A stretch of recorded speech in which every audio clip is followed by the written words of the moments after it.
Boa noite a todos. Que a paz de Jesus nos envolva. Agora sim. Boa noite a todos.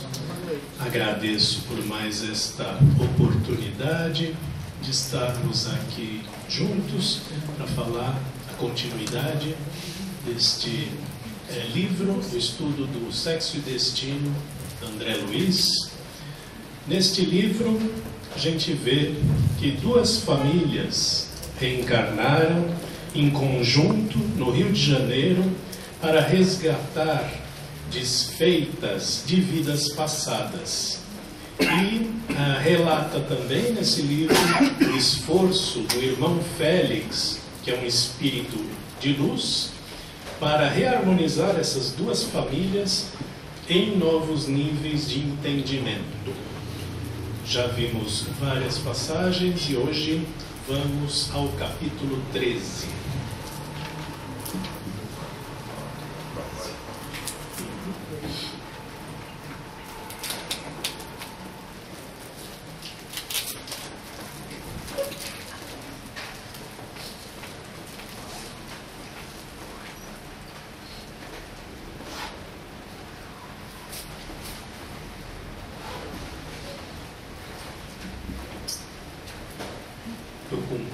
Sinusite, vamos falando até onde der, até onde a garganta permitir.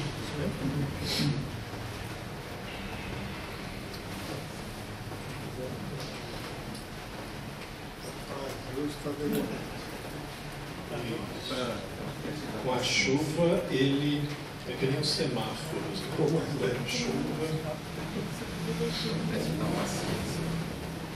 Nós vamos ver agora o Cláudio, né? O Cláudio que nós estamos acompanhando.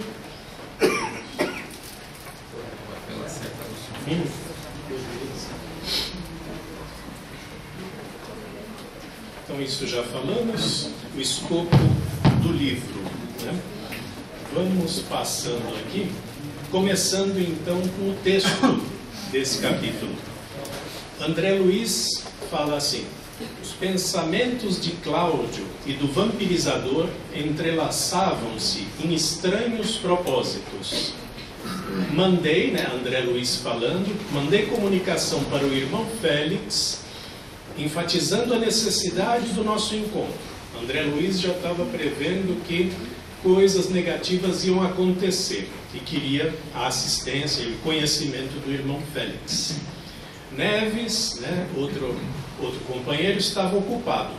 Outros estavam longe do assunto, não sabiam do que se tratava, então era forçoso agir só, trabalhar por mim mesmo. André Luiz, então, começou a acompanhar Cláudio e esse vampirizador que estavam entrelaçados nessa sintonia negativa.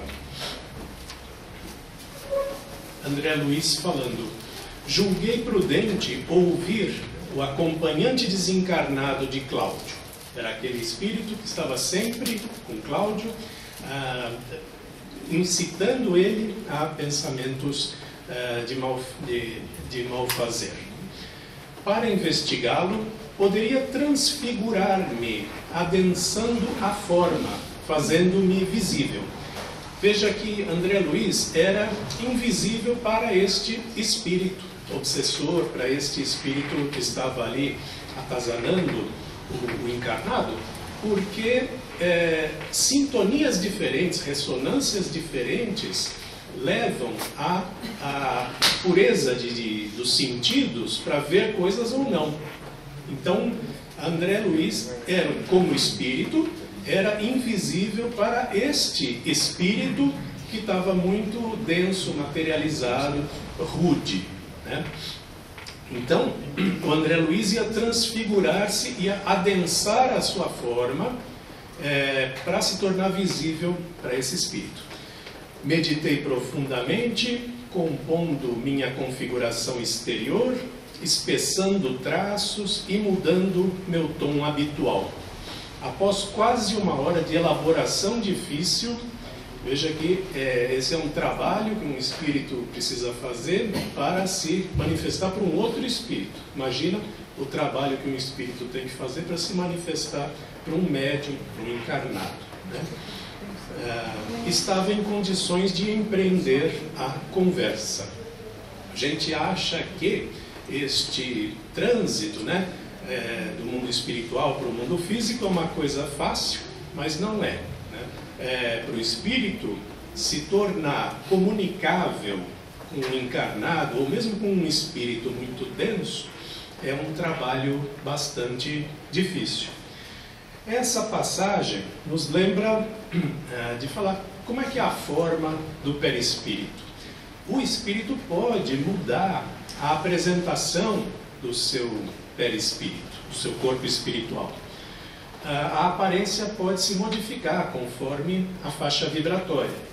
Com aperfeiçoamento, aumenta o poder plástico do espírito sobre o seu corpo espiritual. Então, os espíritos mais elevados criam alterações em minutos, né? Se vier aqui um espírito muito elevado, trazendo uma mensagem de Bezerra de Menezes, mas para se fazer entender, ele pode assumir a forma do próprio Bezerra. Então, ele vai se apresentar dessa forma. E ele faz isso em minutos. Medianos pode levar alguns anos para poder refazer a sua forma, né? E os inferiores mantêm aquela forma terrena, não conseguem se modificar. Vão precisar de ajuda dos benfeitores para ter qualquer modificação. Então esse foi um parênteses, para a gente voltar aqui à discussão. André Luiz falando: bati à porta e o parceiro invariável de Cláudio veio atender, aquele espírito desencarnado. Expliquei andar procurando um amigo e perguntei pelo outro camarada. E começou a puxar papo, né, com este espírito que acompanhava o Cláudio, e inventou uma história de que ele estava passando por ali, queria ver se um outro espírito estava ali também, começou a puxar papo. O interlocutor identificou-se como Moreira, era esse espírito companheiro de Cláudio. Era estimado, possuía numerosas relações e afeições no prédio. Para examinar suas reações, conhecê-lo e investigá-lo, disse estar cansado e pedi que ele me permitisse entrar, ainda que por breves instantes. Então ele foi tentando ganhar essa confiança, foi ganhando essa intimidade e pediu para entrar na casa, né? Na verdade ele estava espionando esse espírito para tentar sondar as suas intenções. Porém, Moreira arremessou-me olhar terrível, gritou que a casa tinha dono, que diante dos descascados, que é como ele se referia aos desencarnados, aos espíritos, quem mandava ali era ele. Então André Luiz desceu as escadas desabaladamente, porque Moreira avançou em minha direção, arregaçando os punhos. Em prece, reavi minha condição peculiar, voltei ao meu ponto. André Luiz, então, viu que o plano não deu certo, esse espírito se sentiu muito invadido, expulsou ele desse lar, e aí André Luiz voltou e retomou a sua condição de espírito um pouco mais elevado. Mais tarde, o casal, que é o Cláudio com a esposa, acomodara-se para o almoço. Moreira instalara-se na cadeira com Cláudio e se alimentava com ele através de osmose fluídica. Eles estavam sempre tão sintonizados que até mesmo na hora da refeição, eles compartilhavam aquela refeição como se um espírito precisasse desse alimento material. A conversa entre o Cláudio e a esposa era banal, mas Nogueira estava em conjugação mental com o acompanhante. Então o Cláudio, né, o encarnado, ele estava batendo papo com a esposa, mas no meio dessa conversa fiada ele estava elaborando, maquinando coisas na cabeça, conjugado com este espírito. Aí falamos nessa osmose fluídica, nessa conjugação mental, a gente abre um outro parênteses também, né? Esta osmose fluídica corresponde ao vampirismo espiritual, né? Uma forma mais agressiva seria o vampirismo, mas está tudo dentro da mesma família, essa ligação de um desencarnado com um encarnado, para que se torne uma ligação de simbiose, né? Onde as negatividades vão se apoiando, a negatividade de um apoia a do outro e vice-versa, né? Alguns espíritos ainda necessitam das sensações densas do plano físico e se acoplam aos menos avisados, sugando suas energias vitais. O obsessor cerca o encarnado e faz o possível para que ele não fuja ao seu controle. Então, o indivíduo fumante, o indivíduo que abusa do álcool e outras situações, ele pode estar sob influência de um espírito que ainda precisa dessas sensações. Ele é tão materializado que ele acha que ele tem necessidade, ou então ele sente o prazer daquela atitude do encarnado, né?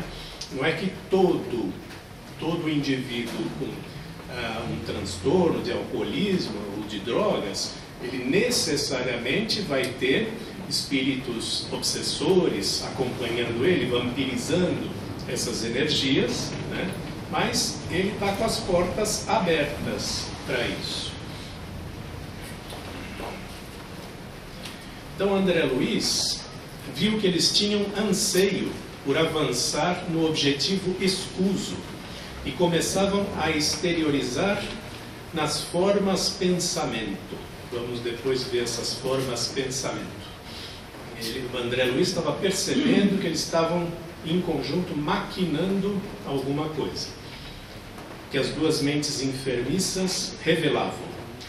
Digeriam o plano em silêncio, abordariam Marita de assalto, determinavam-se a surpreendê-la na casa de Crescina. O plano então era que Cláudio iria se aproximar, iria abusar ali da Marita, a sua filha adotiva, né?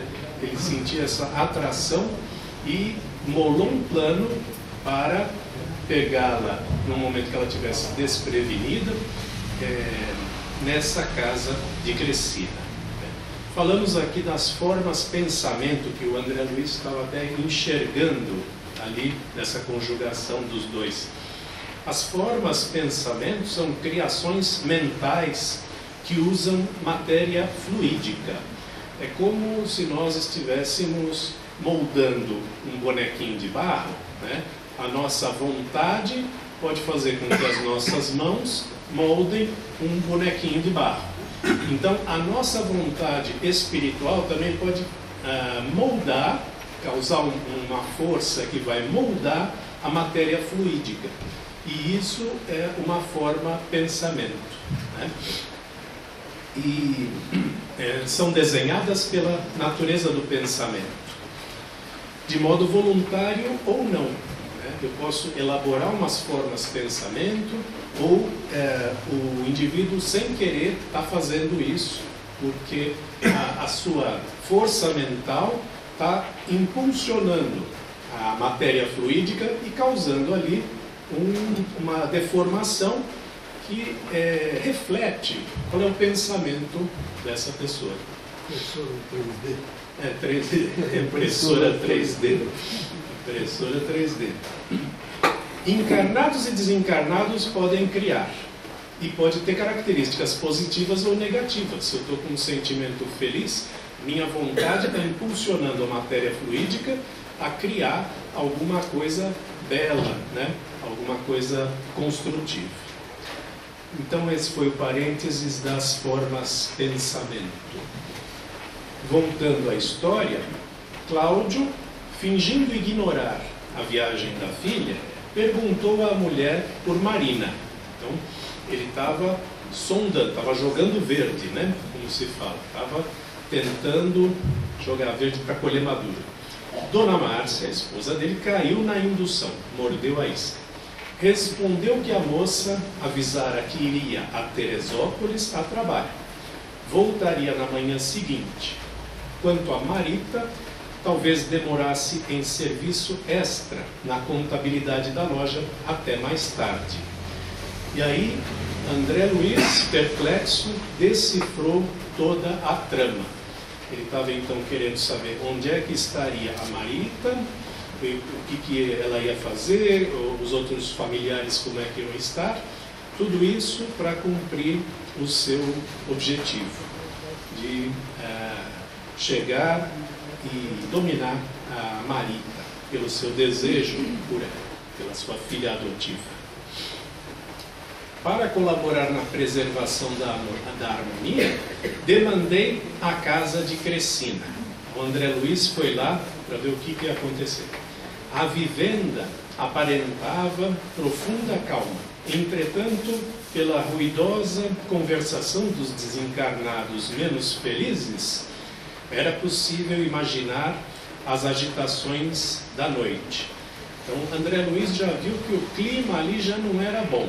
Então, quando junta-se a fome com a vontade de comer, coisas ruins acontecem, né? Tinha esses indivíduos, o Cláudio e o Moreira, com más intenções, bolando um plano. A atmosfera lá daquele lugar já não era muito boa. Então, tem tudo para dar errado, né? Então, a Crescina, a dona lá do local, ao telefone, perguntava por Gilberto no escritório dos Torres. Foi atendida, combinou visitá-lo dali a meia hora. Então, a dona desse imóvel iria sair, ia visitar Gilberto. Então, o imóvel ia ficar desguardado. Mais uma oportunidade para o Cláudio avançar sobre a sua filha adotiva. André Luiz fala: eu necessitava desdobrar medidas de proteção, entender-me como algum amigo encarnado em ligação com o grupo, sugerir providências, criar circunstâncias. André Luiz tentou influenciar algum outro encarnado que pudesse estar sensível a essa situação e que pudesse agir ali no plano material para evitar que esse tipo de coisa acontecesse. Porém, ninguém estendendo antenas espirituais com possibilidade de auxílio, orando, refletindo. Então, essa providência dele era inútil. Ele não conseguiu ninguém aberto que pudesse receber essa intuição, essa influenciação e que pudesse ajudar nessa situação e quem sabe até evitar esse crime. E aí a gente lembra do orai e vigiai, né?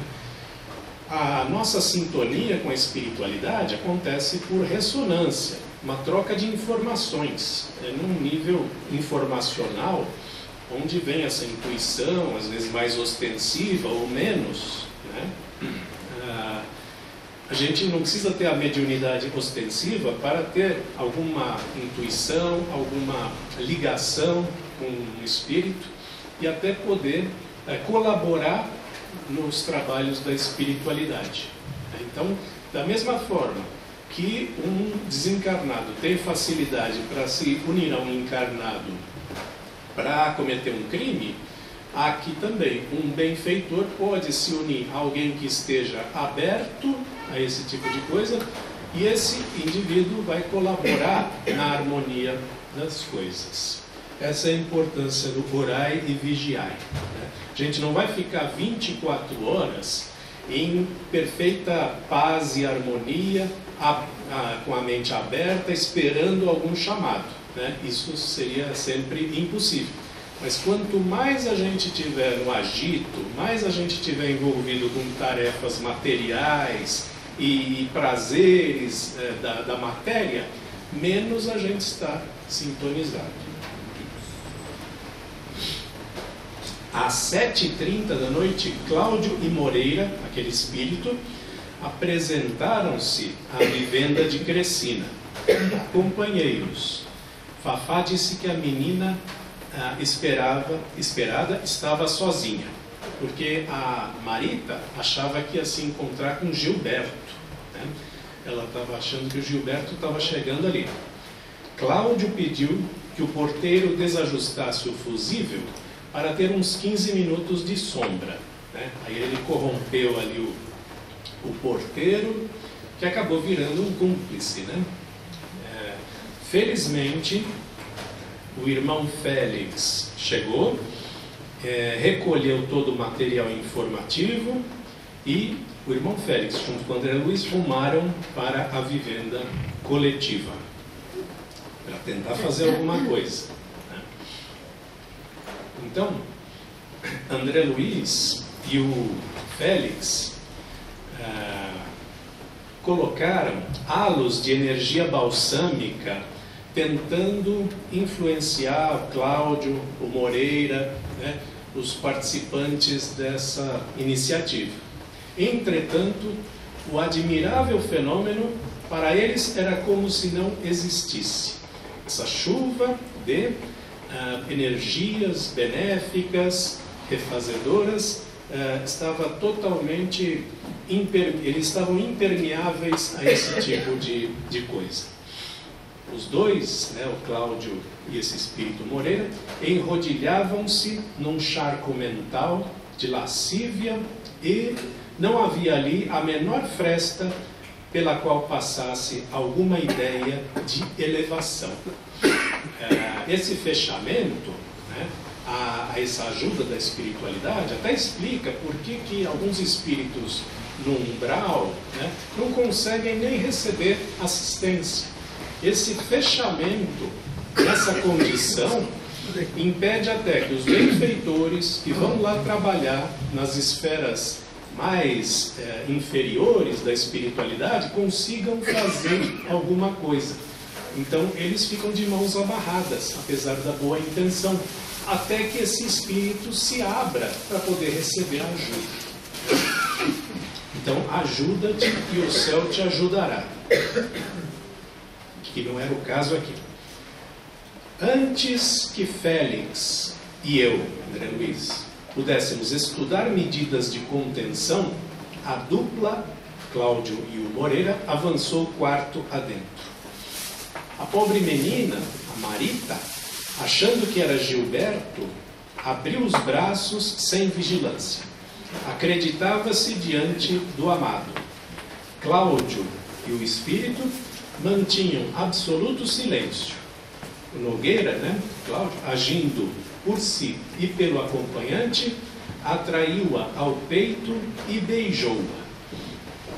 Tudo isso graças também a todas as circunstâncias que eles foram criando ao longo do dia ou dos dias anteriores, né? Tudo para fazer essa armadilha e poder ter esse momento de intimidade do Cláudio com a sua enteada. O irmão Félix deixou o recinto e acompanhei. O Félix, que tinha essa ligação forte com a Marita, não conseguiu acompanhar o que estava acontecendo ali e teve que sair da sala, né? Vi o Félix de olhos fitos no céu. Eu, conturbado, não conseguia articular uma prece.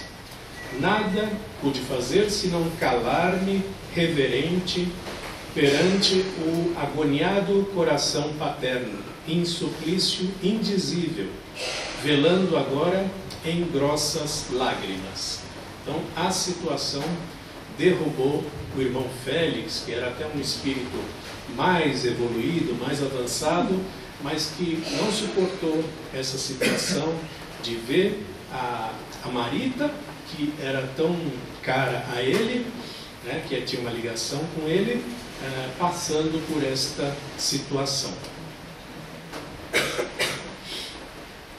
Aí André Luiz fala assim: homens, irmãos, dirigindo-se a nós, né? Ainda que não possais viver santamente, reduzam o quanto vocês puderem as quedas de consciência. Se não for por vós, fazei-o pelos mortos que vos amam.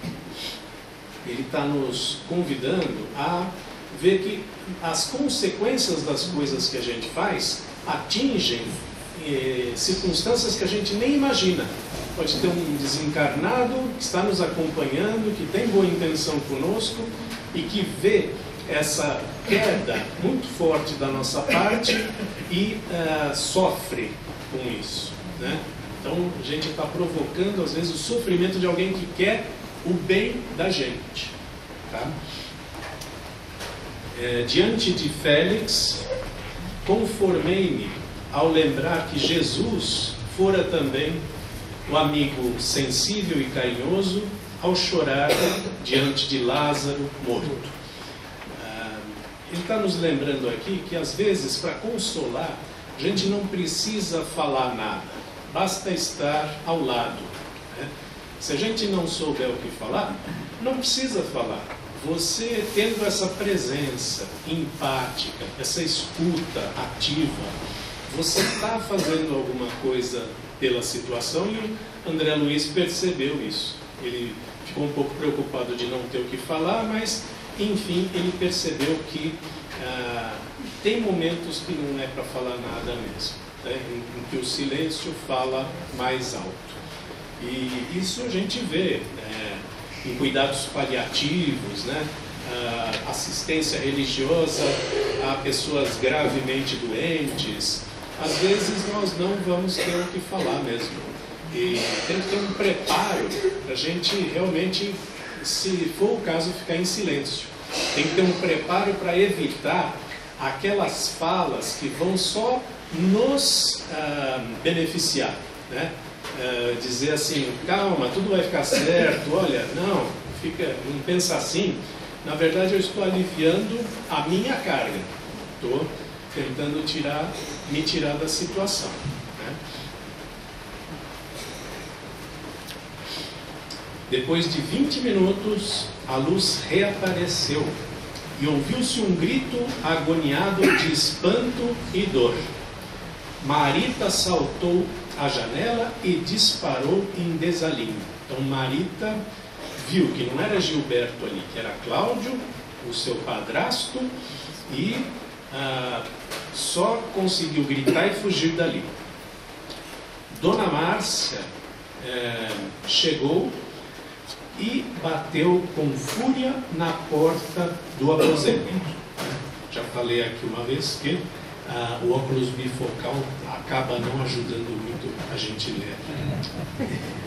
A Márcia chegou, né, a esposa do Cláudio, e Nogueira, assistido pelo amigo desencarnado, fez um risinho ridicularizador.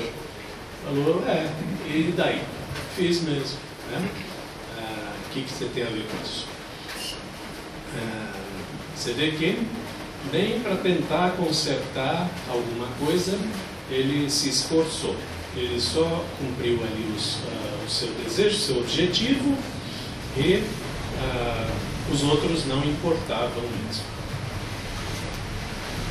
A patroa, julgando que a moça e Gilberto estivessem reunidos, não hesitara em invocar a presença da amiga, da Dona Márcia, no intuito de conjurar possíveis desastres. A senhora Nogueira, né, esposa do Cláudio, ao chegar inquieta, vira a filha adotiva que debandava e, entopando o marido saindo sozinho, entendeu tudo o que se passara. Percebeu então que Cláudio assediou ali a sua enteada, Marita, de um modo que ela não percebeu, porque ela imaginou que era outro homem, o Gilberto. Aí a esposa falou assim, Cláudio, a que baixezas descemos nós? Louco, você ultrajou sua própria filha. Né? E aqui já não estava mais falando de filha adotiva, porque ela revelou que Marita não era apenas a filha adotiva, mas também a filha biológica de Cláudio. Marita tinha sido concebida numa outra relação e o pai era Cláudio. Só que esse bebê, então abandonado, acabou sendo adotado por este casal. Portanto, o Cláudio não era apenas o pai adotivo, mas era também o pai biológico, e ele não sabia disso. A dona Márcia escondeu isso todo o tempo. E agora ela revelou drasticamente o que ele tinha feito, aonde tinha chegado a atitude dele. Né? Aí Cláudio cambaleou como que fulminado por um raio. Dona Márcia prorrompera em soluços. Da nossa parte, André Luiz e Félix, era forçoso sair. Né? Então, com este desfecho dramático, este capítulo se encerra, né? E a gente traz aqui uma reflexão final. Né? Uma reflexão final que abrange todo este livro, né? E também esse capítulo. A gente tende, e foi educado muitas vezes para isso, a achar que sexo, política, dinheiro ou qualquer outra coisa é necessariamente ruim. Né? Mas essas coisas não são, na sua essência, nem boas nem ruins. O que determina o desfecho, se isso vai causar um bem ou vai causar um mal, é o uso que se faz dela. Né? Então, dinheiro não é pecado. Né? Política não é só uma coisa suja. Tudo depende do uso que se faz. Isso se refere também ao sexo. Tá? Então, a gente precisa rever os nossos conceitos do que é pecado, do que é sujo, do que é indevido, e perceber que a natureza, né? A natureza é cíclica, não tem nem bom nem ruim, é só lados diferentes de uma moeda que a gente escolhe virar ou não. Então, com essa reflexão final, eu encerro esse capítulo e posso abrir para algumas perguntas.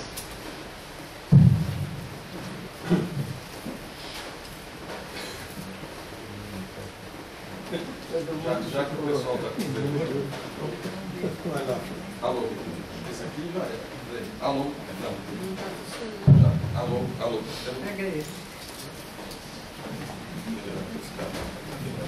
Já que o pessoal está com vergonha, começo eu. O senhor falou do adensamento da matéria, o espírito se adensando para poder ser reconhecido por do nosso nível de encarnados ou até mais baixo. Eu lembro do Ramatiz, né, mãe? Jesus precisou de 4.000 anos para conseguir chegar no nosso nível.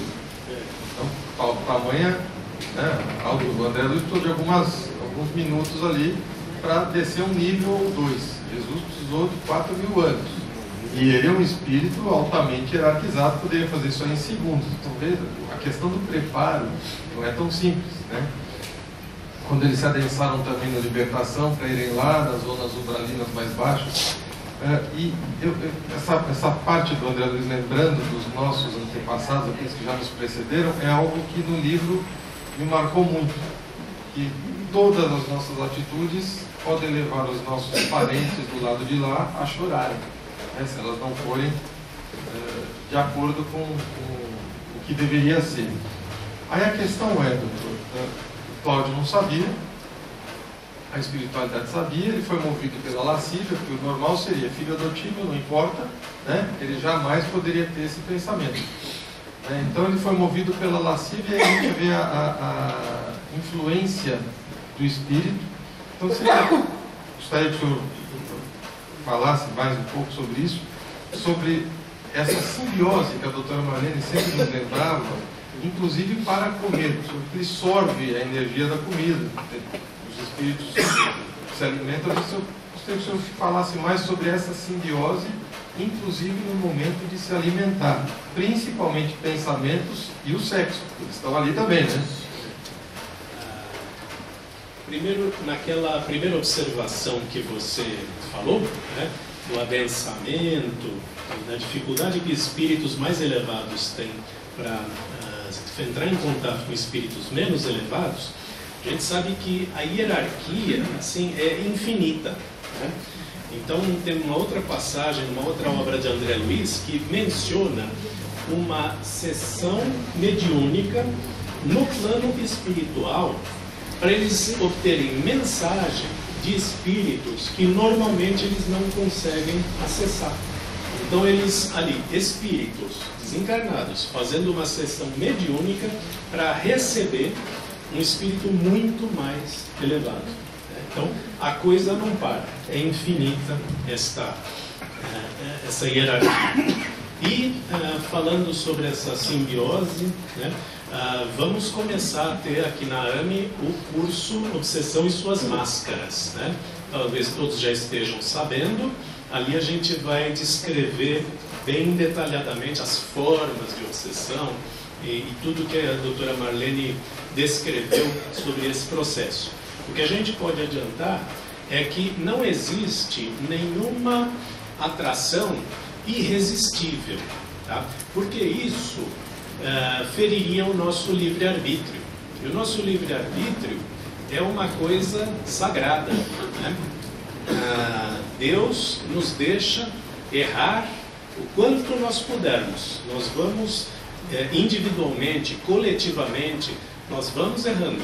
E Ele não interfere. Tá?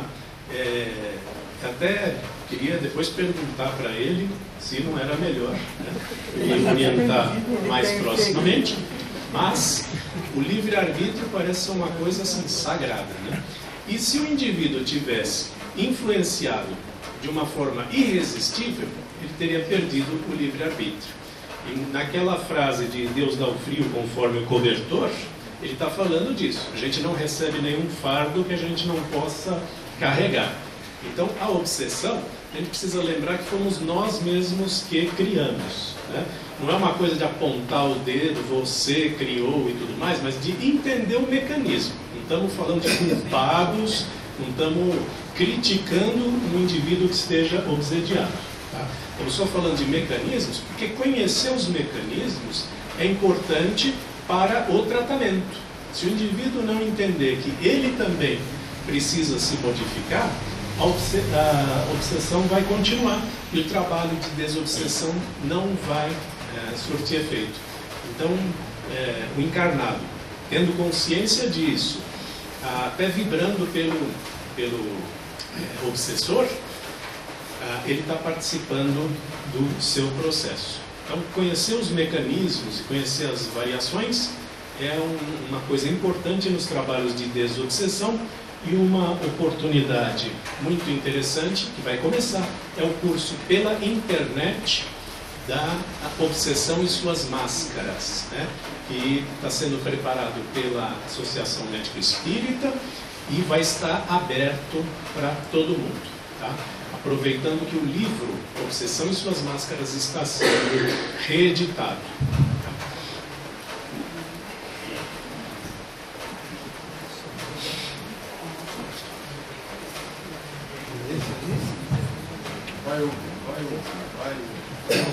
Vai, Flávio, só que o Flávio pediu. Mas o meu não é pergunta, não. Só vou fazer um comentário. Eu achei muito bacana essa questão de que a gente tem participação, como tem no nosso tratamento, e se não fosse assim, o professor Paulo falava muito para nós, né, Flávio? Não é culpa, é erro e responsabilidade. Então a gente tem que ter responsabilidade. Então a gente erra, mas a responsabilidade do erro é nossa. Senão era fácil. Então eu vou entregar aqui o tratamento e eu não preciso fazer reforma íntima nenhuma. E não é isso que a casa ensina nem os espíritos para nós, né, doutor Marcelo? Então, é aquela coisa da gente procurar ajuda, mas se ajudar. Sim. Isso em todos os níveis, né? Mesmo no nosso nível de saúde, a gente está sempre esperando uma solução vinda de fora, né? A gente quer um remédio, quer alguma coisa já pontual, resolver o problema e não pensa muitas vezes na importância dos nossos hábitos e da nossa participação no tratamento, mesmo nos problemas de saúde comuns, né? Então, a gente precisa criar essa cultura. Eu fico curioso de saber como são os trabalhos de desobsessão de outras doutrinas que fazem isso mediante força, né? Mediante alguma coisa súbita. Eu fico até curioso de saber qual é o resultado desse tipo de coisa. Deve ser um resultado bom, porque o pessoal recorre, né, a qualquer tipo de outra técnica que não use só essa abordagem de desobsessão que a gente faz, mas que vá por uma outra via um pouco mais incisiva. Então, a gente pode imaginar que de um jeito ou de outro a coisa se resolve. De uma técnica ou de outra, vai, né? O indivíduo pode se melhorar com um remédio, né, da sua saúde física, ou pode dispensar esse remédio e adotar todo um hábito de vida, modificações que vão restabelecer a sua saúde. Acho que de qualquer forma deve dar certo. De qualquer forma, doutor, numa das palestras que eu assisti,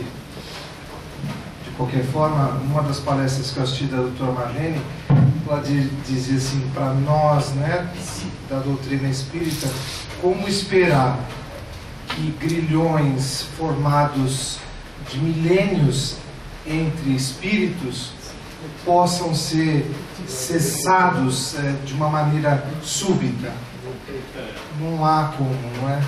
Se não for pela reforma íntima, pelos processos de aprendizagem mútua, como, né, existe de alguma maneira uma ligação entre esses espíritos, do Cláudio, todos, né? Porque somos nós artífices de nós mesmos, né? Então, como nós podemos ter esse pensamento se não adianta uma intercessão brusca, né, que vai desmantelar processos tão profundos que são, né, envolvidos na desobsessão. A gente precisa tentar ver assim, a humanidade como um projeto coletivo. Cada um de nós, estimado que já tenha tido 300 encarnações em média, né? Vamos ter outras tantas, e nessas 300 já fizemos muitas inimizades, já maltratamos muita gente. Então, eu acho que nunca vai ser possível a gente desfazer todas essas coisas, tá? Mesmo diante da eternidade aí, eu acho que é complicado. De qualquer forma, se a gente entender a humanidade como um projeto coletivo, de que nós todos precisamos nos ajudar, né? Independente do que ele tenha feito, independente do passado, vamos ver daqui para frente, e nós todos nos ajudarmos, a humanidade vai se elevar até Deus, até o reino de Deus, né? Então, quando a gente chama alguém de irmão, o próximo, né? Nós estamos falando disso. É um colega do projeto Humanidade. E eu ajudando esse próximo, eu estou também me ajudando, e estou ajudando todo mundo, porque o projeto anda. Tá? Estou colaborando para dar mais um passinho no projeto. O que a gente precisa evitar, né, é que o diretor do projeto ache que não tem jeito e venha para cá e venha encerrar o projeto, né? Seria aí a espiritualidade se revelando, falando, olha, a gente estava tentando, estamos com paciência, mas vocês não estão correspondendo, né? Aí seria ruim, significaria que nós, como humanidade, fracassamos miseravelmente, né? Então vamos ver se isso não acontece. Até mesmo nessa história da data limite, né? Estamos aí há alguns dias da data limite, né? Em que a moratória que a espiritualidade deu para a humanidade vai expirar, Então, o que vai acontecer? Será que a espiritualidade vai se revelar e vai falar assim, olha, vamos recomeçar esse projeto, vocês pisaram muito na bola, o que é inadequado, né? Porque o plano A seria a gente se elevar até Deus, não a espiritualidade vir até nós. Tá? Esse é o plano Z. Tá? O plano A seria a gente dar um jeito. Será que é isso que vai acontecer? Será que progressivamente vão nascer pessoas com mais mediunidade, ou as mediunidades das pessoas vão aflorar de modo que se tornem a regra e não a exceção, né? Isso seria uma outra forma também da gente encarar a humanidade de uma outra forma. Será que vai ser um expurgo de uma catástrofe que vai dizimar 2/3 da humanidade e esse 1/3 que sobrar vai ter que se entender de alguma forma? Não vai ter jeito, vai ter que se ajudar, né? A gente não sabe dizer. De qualquer forma, a gente vai confiando que a gente tem esta ajuda individual e essa ajuda coletiva, né? E sempre tentando pensar no coletivo, como eu posso colaborar com o coletivo. Tem até uma figurinha de Facebook, né? Essas coisas inspiradoras do Facebook, que mostra assim, 2 monges orientais caminhando na floresta. Aí um aprendiz fala assim, mestre, como devemos tratar os outros? Aí o mestre responde assim, não existem outros. Tá? Então, nós somos uma coisa só, esse projeto, humanidade. Opa, tem uma perguntinha ali. Sou eu, não, lá atrás, né? Já falei.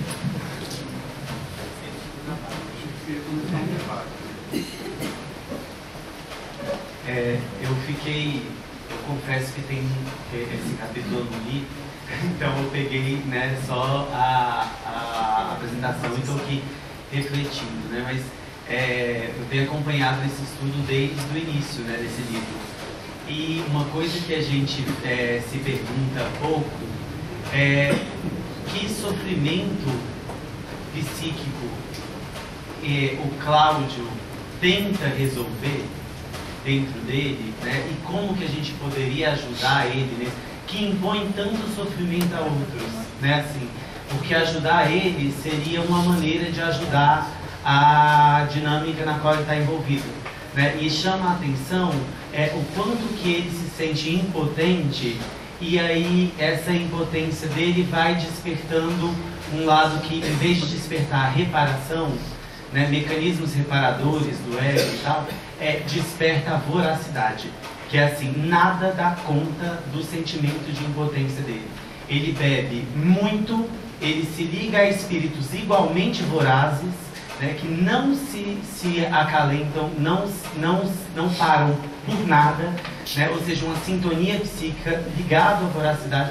Então ele destrói o próprio corpo, ele afeta o próprio mundo espiritual em que ele está, ele destrói agora a própria família, ele vai e nada dá conta desse sofrimento psíquico ao qual ele está, né? E eu fico me questionando, já que a gente está lendo uma novela, né, porque o livro ele é uma novela, ele tem todas as emoções, ele é disposto de uma maneira que a gente vai se envolvendo e a gente não sabe o que vai acontecer e de repente acaba, a gente quer ler o próximo capítulo.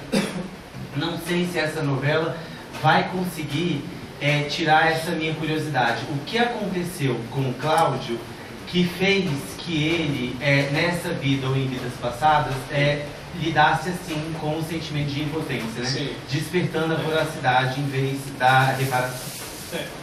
Eu tenho uma opinião que o comportamento humano acaba sendo um resquício de mecanismo de defesa.